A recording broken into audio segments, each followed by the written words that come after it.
m'appelle Sylvio, moi de Mauritius, je suis Maurice. Et en 13 ans de cela, je fais un accident. Je fais un accident, je me donne une protège avec moi. Tout est correct, je suis bien à l'aise, je suis dansé toutes les semaines. Seulement après, en juin l'année dernière, je suis allé à l'enterrement, c'est qu'il tombe la jambe et ma prothèse me bougeait. De suite à ça, je suis allé à l'hôpital, et m'a fait un extrait. Dernièrement, on est tout correct. Je retourne à la maison, tellement que je fait mal.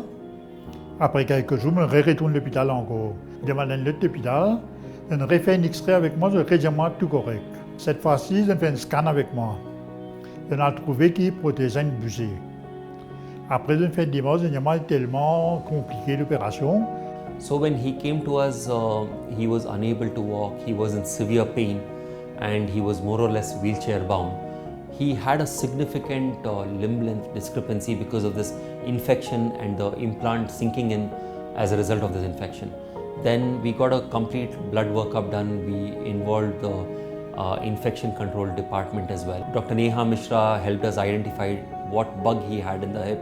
So we did a 2-stage treatment for him, wherein we removed the implant and gave him antibiotics, first injectables followed by oral, and they were continued for a little longer duration because there was an osteomyelitis. When he came in for the second stage, we went into the hip joint after blood test which showed complete resolution of infection. Again, during the surgery, we realized that the hip joint was completely clean. But now at this point, we knew that his anatomy was completely altered. So we were prepared, well prepared for the surgery.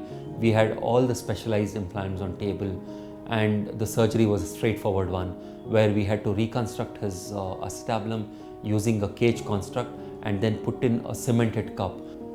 Once the surgery was done, we had taken some samples through the hip and everything came back negative for infection. So we know that the hip replacement we have done is a 100% success. Je tiens à remercier le Dr Samarth Arya pour son intervention faire. Et pour moi, peut-être un deuxième docteur, comme on dit comme ça. Et Manipal l'hôpital, et ce personnel, tout correct, tout bon. So I wish Sylvio all the best for his future endeavors and wish him a speedy recovery.